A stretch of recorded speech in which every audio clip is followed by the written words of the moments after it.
Welcome all of you. Today we are just after the Krynica Economic Forum and our discussion with many of you down there and many members of the government. And we come back to Warsaw in the midst of the U.S. election, looming European elections, and no shortage of challenging issues ahead.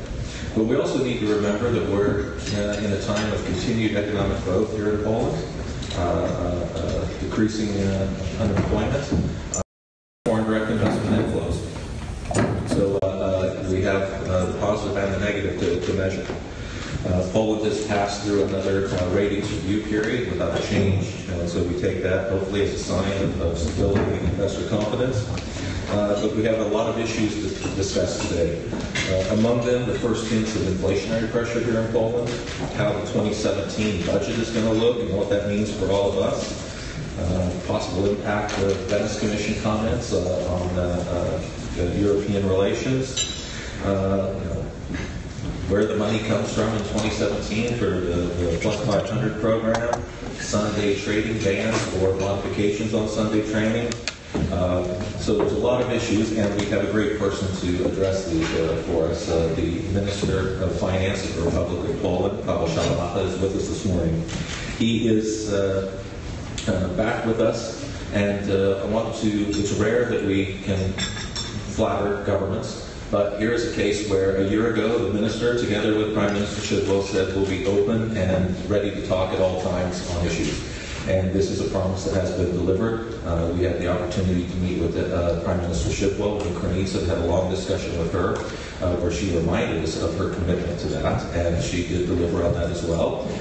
We've had regular opportunities to be in communications with not only with the Minister, but also with members of his team. The Minister is a lawyer by training, so don't hold that against him. He is a former Deputy Minister of the State Treasury. He's a co-founder of the influential Sobieski Institute. He's a member of Parliament from Piła, and he holds a Master's of Public Administration from Harvard University. He's also, I understand, very interested in the history of Polish and American wars. So that's perhaps for a separate discussion sometime over at Last Morning. But there are many issues to discuss. We're very fortunate to have his time here this morning, so we'll hear some comments from the Minister and hopefully have time for some questions from all of you. So it's my pleasure to introduce the Minister of Finance of Poland, Paweł Szałamacha.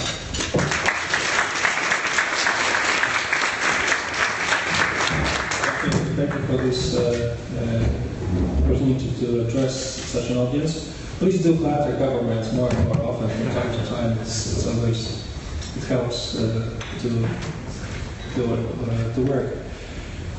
Ladies and gentlemen, when in December of the previous year, we submitted our first budget of the country, many within the business community could ask a reasonable question whether we would make it. So I think that we've proved so far that we would make it in 2016, and I'm here to convince you that we will do even better. We would make it in 2017. That is, we would both implement our quite ambitious agenda, the electoral platform on which we were elected and the pledges which we made to the people, and we will at the same time maintain the fiscal responsibility and the financial standing of the country. It was not very certain at that time. Many people within the World Bank, the people whom I met, were just certain that within just a few months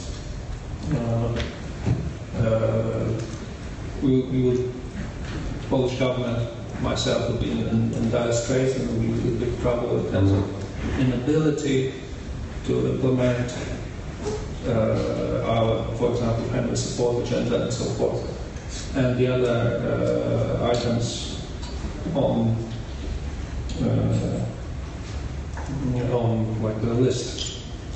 We are now in the process of preparing or having the budget for the next year being accepted finally by the government and then submitted to the House. And my confidence in respect of the next year's budget stems from the fact that so far during this year we've already noticed the noticeable improvement as far as the revenue collection is concerned. And this happened during the first 8 months of the year already. On an annual basis, we collect more than 7% of the tax revenue. And on the ability of the government, I think so far, and that's my job within the government and the parliament, to manage the expectations over time and to be able to make a strong case that we were elected for the full, hopefully 4 years, and we are not expected to make everything immediately on day one. So that we talk to the people, we talk to the House, we talk to our fraction within the Parliament, and tell them that, look, first things first, and then step by step we'll go further. The draft, therefore, the draft budget for the next year obviously is fully funded in terms of the Universal Family Support Program, which is quite unique in terms of that. Eventually, it would mean that the country will spend more than 1% of its GDP on the families. It's a huge increase on an annual basis. Obviously, there's a discussion within specialists on family policy and demographers what works in this respect, because this is the very delicate sphere of people's emotions. Such schemes are quite common in Europe, but obviously not in the States. And at the same time, America has a very robust demographics. So it's, some people would say it's a paradox. Without such a huge amounts of money being spent on family support, still people are more prone to enlarge their families, have more kids. But that's another thing to decide. So the program will be fully funded, but at the same time we would make another significant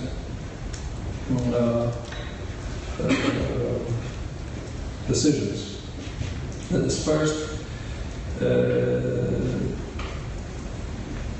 the spending on infrastructure projects, both in the roads and railways, will be put within the budget of the Ministry of Infrastructure, will be also increased from present figure of around 8 billion Polish zloty to 10 billion Polish zloty.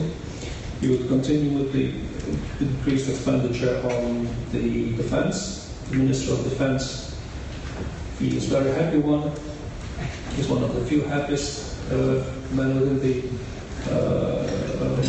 government, because he's guaranteed limit of 2% by law.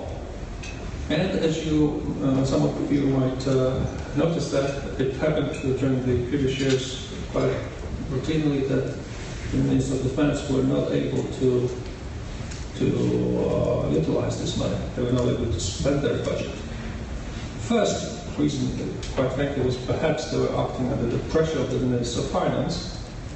That is, they had, in theory, budget X, but they were always expected not to do that. But secondly, quite frankly, it was that there was a lack of administrative capacity within the Ministry of Defense to process all these deals and tenders and to make things happen. And they should improve that. The third item on the next year's budget, which I would like to mention, is that although we're going firmly towards supporting these family support measures, we also think quite strongly about growth, about improving competitiveness of our economy. And I was just referring to this during the previous short meeting with the president of the chamber, that from next year's the tax credits on research and development will be strengthened and deepened as well. So this might be welcome news for some of you, some of your businesses which are focused on these sectors. And it was quite a courageous thing to do, I think, because these tax credits, there are sort of success of the previous government, the previous president, Mr. Komorowski, who was pushing hard for this to become a fact. And we, frankly speaking, we don't know yet what is the full impact of these measures, because it is only a few months when they are in place. And even that, we take a step further, that is, the tax breaks would be, the scope will be expanded, and more and more expenditures will be deductible for this purpose. Actually, House is already working on this bill. They did it. The government approved this a few weeks ago, and the House of Deputies are already working on this and the fact. The challenges which I am facing, apart from the sort of general duty to watch over the country's budget and deliver on our agenda, and at the same time keep the budget deficit within range, are two other things which some of you might be interested in. Is we are going for a fundamental institutional reform of the Polish revenue bureaucracy.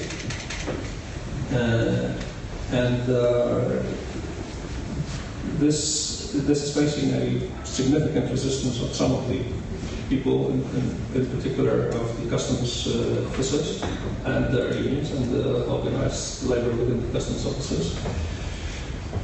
But we think that there are huge inefficiencies within the present structure.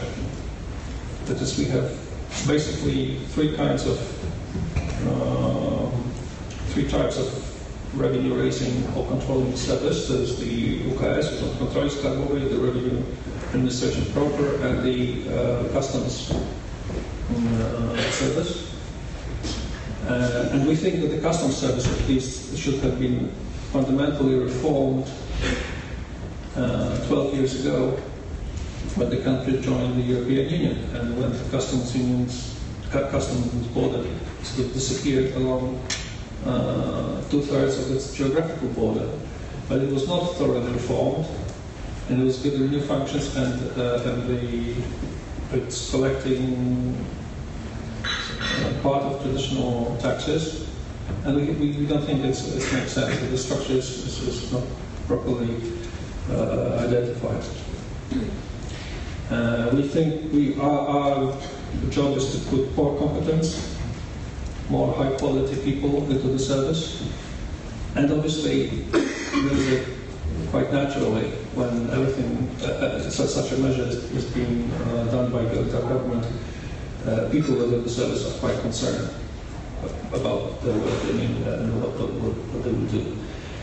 Therefore, I need to communicate with them, I need to push this reform through, but I think my objective is to create a more competent, more predictable, less toxic, better, more efficient, better paid, that's fact, revenue service which would be more professional, and I would say friendly to its businesses, because it's always, revenue is about government taking people's money, but it will be just a high quality bureaucracy in a good sort of Weberian style. That is, it will be a partner for legitimate businesses, just a partner.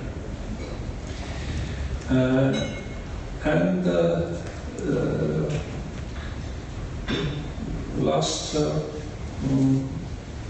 item on my agenda is perhaps might be of some interest for you, is that we started the reform of the budget law itself. That is the sort of software of how the budget is being prepared, approved, spent, and how the outlays are being classified, and then how it's being reported on back to the government. The government has already adopted this as a policy, and we are working on the law to that. It might not be of direct impact for the corporations. That's true. It might be more of interest for some of the academics, some of the people dealing with the micromanagement of the country, and so on and so forth. But we're going into the moving from what is being now the standard, the one annual budget into the 3 years perspective, the plan, which would give the ministries more discretion of how they plan their policies. It would reduce micromanagement on my part, because sometimes we are supposed to micromanage the decision within the other ministries. They need to have to ask us for decision. We will leave it open. We will negotiate huge numbers. We will negotiate huge aggregates of what is supposed to be budgeted for the next 3 years. It's up to them to deliver on the goals. And that's I think is also quite significant in terms of showing our commitment to reforming the software of the government, of how the government will work. But I understand that it's perhaps not of very much direct interest for the business community. And this would be, I think it's already quite an ambitious agenda, and I'm open to take some of the questions, hopefully answering them as well. Thank you, Minister. If I might ask one question that I've received several times from people as a start before we open the floor, and it's one that I've not been able, of course, to answer speaking on behalf of the government. And that is, with the government plan to create, if you will, for champion groups and a new fund, a national fund that will oversee some of the state treasury companies, et cetera. The question that I've received from journalists abroad and fund managers is, do you anticipate that this will be revenue positive, or will the state budget have to support some of this transformation and integration? The question that has been raised, whether or not there will be any preferential treatment for the state and the companies in regards to tax or central government support. Right. The basic idea of this is that we think that more or less the privatization process for the country is over. It's our government policy, but also I would say that perhaps some of the opposition parties as well as that for the time being we did not consider selling more of the government-owned assets, although I understand that such companies would be fully privatized in countries like the United States. Like the government in the States does not own a copper company, I think, but we will. Although the government of the United States was the owner of the insurance and the banking sector for a few years, and then it was divested. But we do not intend to sell the stakes of the biggest bank of the country, the OBP or PZU, for that matter. Some of the companies which might be perhaps need to be privatized, there's discussion on the flag carrier, Paweł Szałamacha. But most of these businesses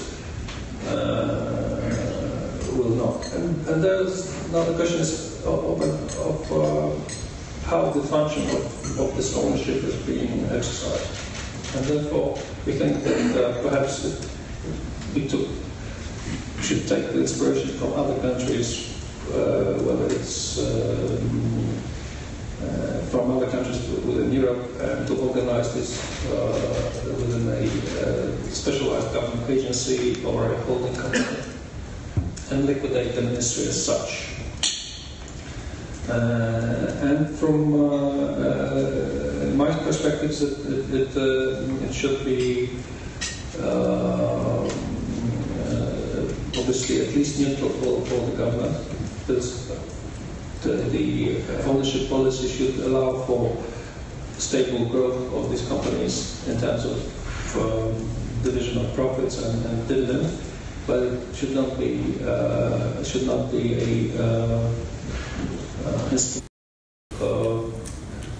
preferential treatment of these businesses. We do have, obviously, apart from that, we have to solve the issue of and restructure the coal mining sector, which costs us huge amounts of money. For this year, it's 900 million Polish zloty for the restructuring of the coal mining sector, but so far, the work of my colleague, the Minister of Energy, has been, I think, credited in terms of at least performance of the stock. There is a structural spółka global. So the prices on the Warsaw Stock Exchange increased 4 times since the beginning of the year. It's not only related to the price of coal, but also because of his work, his negotiations with the unions, his credibility to make things happen, and ability to make things happen, and to negotiate painfully with the coal miners as well, to maintain sort of social peace, but also to talk to the banks, prove that it might bring fruit. So we will still, for the foreseeable future, for as long as we are able to have the program clear with the European Commission, we will need to support the restructuring process of the coal mining sector. Thank you, Minister. Do we have any questions from the floor? No shortage of hands. Let's start right here. With microphones coming your way, sir. Do you please introduce yourself? Krzysztof Lutkiewicz, Raiffeisen Bank. Minister, I have a question. We knew a person who said, "Read my lips, no new taxes." I'm sure you know as well who we're referring to. So my question has 2 parts. The first part is basically about taxes. How do you view the next 12 months in terms of a changing tax structure in Poland? Will there be any changes, or will the taxes remain as they are? And the question number 2 is actually more of a personal one. Raiffeisen Bank is could be part of the nationalization process now as we speak. So my question is, do you plan on actually nationalizing Raiffeisen Bank? The further planning. More of a rhetorical question. Thank you. Raiffeisen Poland, I understand, is in the process of being sold by its owner. And it's up to them to decide about the structural transaction, who will be the purchaser. And if it comes that it will be a corporations controlled by the government, so I'm accepting this. I don't think we should reject this possibility outright. We are not seeing this as the nationalization. Traditionally, and when you look into the, I think, dictionary, nationalization always used to mean a forceful or legislative measure where the government decided that some of the business ought to be bought out or expropriated by the virtue of law, and not when it's a willing transaction between the 2 parties and the one is selling to the other. It might be as a paradox, but again, in Poland, when the Polish government was selling some of its companies in the 90s, including in the energy or telecom, it happened from time to time that the buyers were government-owned or controlled companies in France, Sweden, Germany or other countries. And these transactions at that time were perceived or were described as privatizations. And everyone was happy with it. So fundamentally, I would say that look at the merits of the case. We are not able to enforce our will on the seller. If you go for that, then let's have it. In respect of the tax structure for the next year, I'm pretty conservative on that. That is, we will not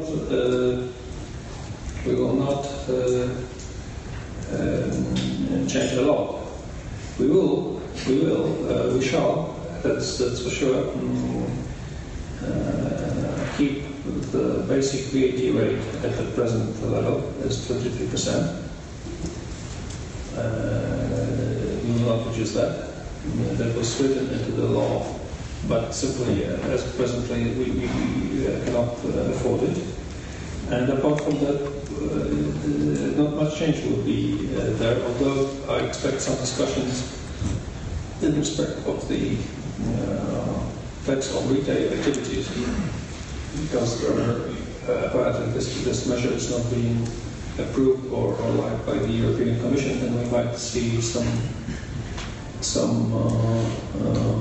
discussion here. And apart from that, we do not expect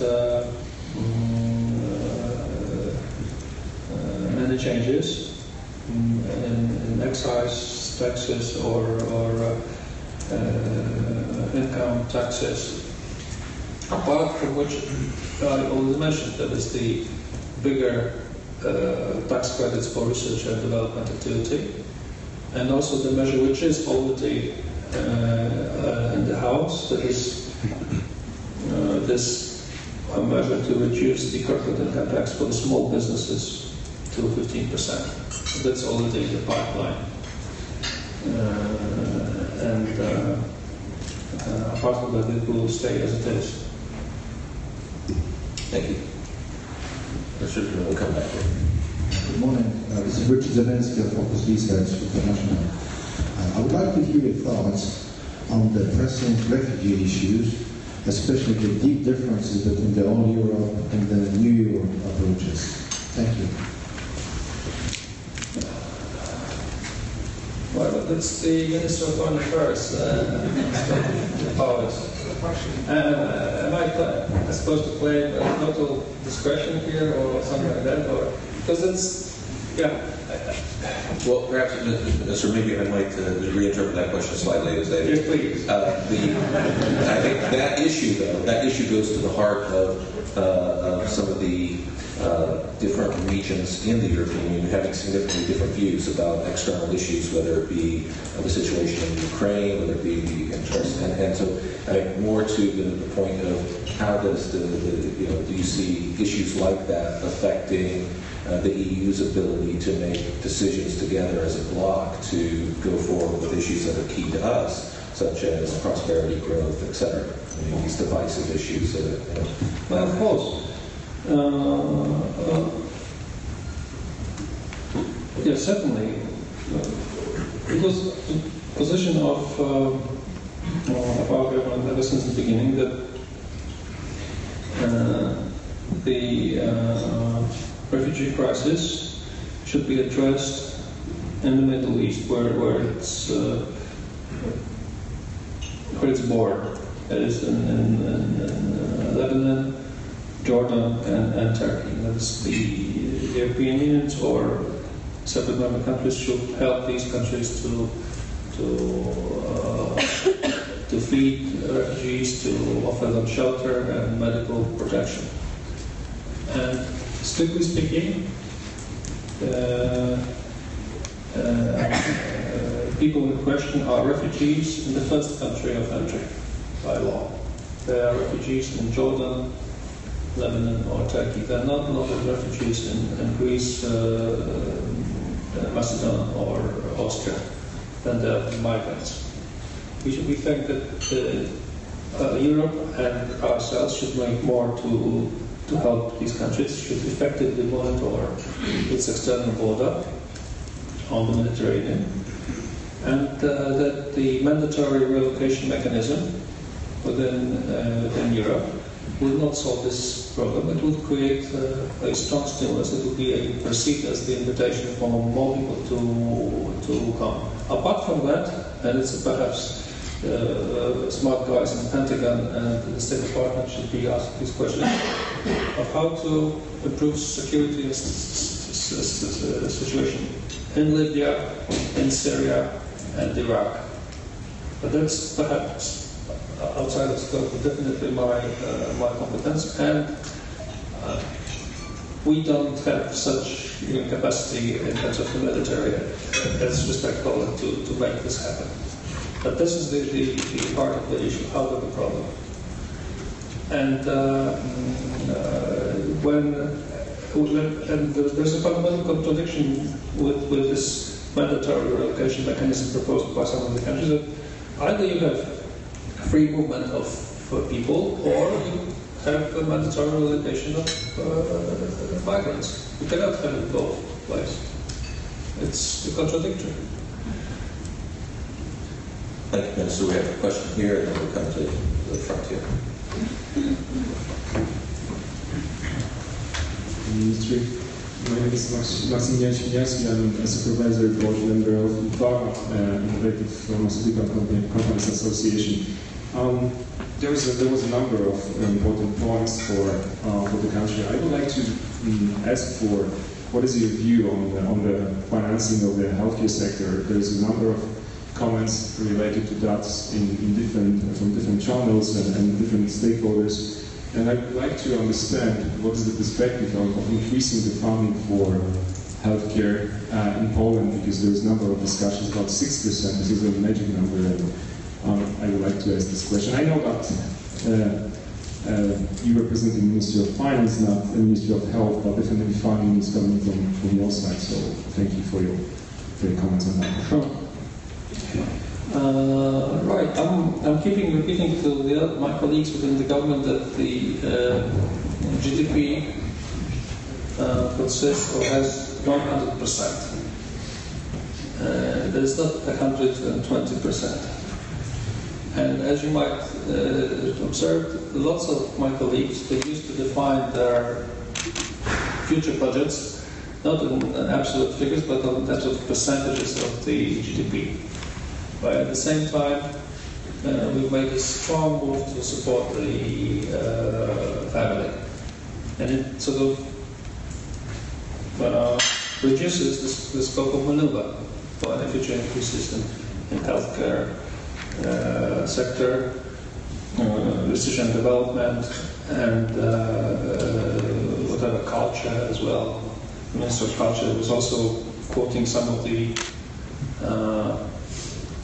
political speeches or commitments made here and there about the need to improve this up to 1% of the GDP or 1% of government spending. I can't remember exactly. Education, obviously. Therefore, there's an apparent contradiction. I treat it as a kind of positioning. The Minister of Health is trying to take an initial position when it comes to the intergovernment discussions about the priorities for the next years. So he's making this strong position that it's his objective for the budget on this policy will be increased step by step. That's what he perceives as a decent level for OECD countries of 6%.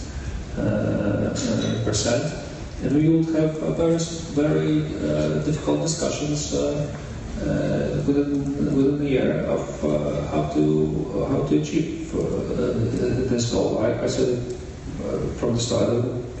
I'm quite skeptical that if the entire government decides on supporting families or reducing old age pension, the eligibility for the people to hold their pensions, then they should, I wouldn't say forget, but they should reconsider the ideas and dreams about the budgets identified as again or conceptualized in terms of percentage of the GDP. There might be absolute increases, of course, because we expect that the entire economy will grow. So in absolute figures, there will be increases, but not up to the desired threshold of 6%. Well, that's the working of the intergovernmental machinery. I hope you're not terrified. It's not a scandal.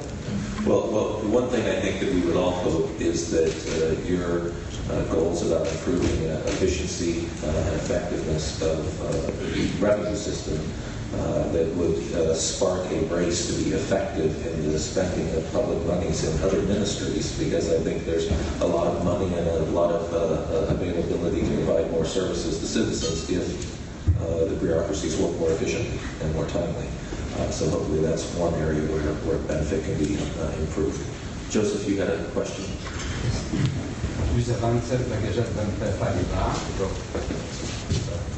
I have a question.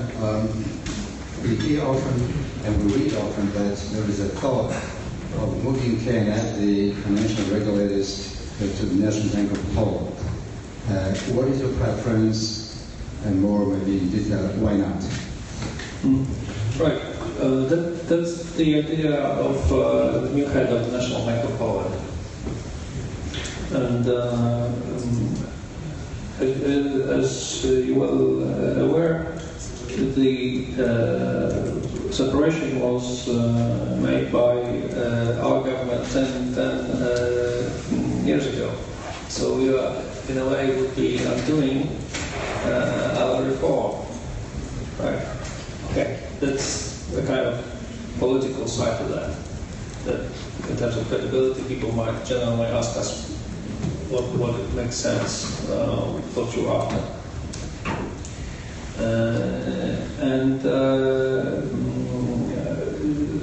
So far there are only two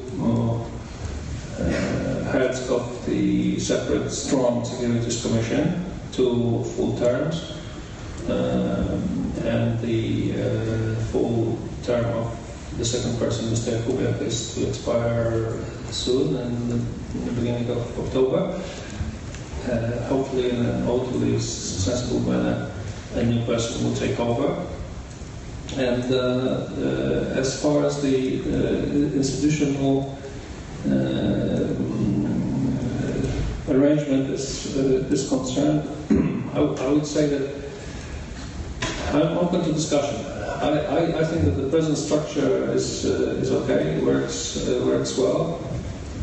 Although the National Bank of Poland is making a strong case that in terms of like the general responsibility for the financial sector and ability also to provide funding for some of the banks, which is eventually the responsibility of the National Bank of Poland as the letter of last resort. It should be, again, integrated within their structure. So that's basically their case. I think that the present structure worked okay. It's fine.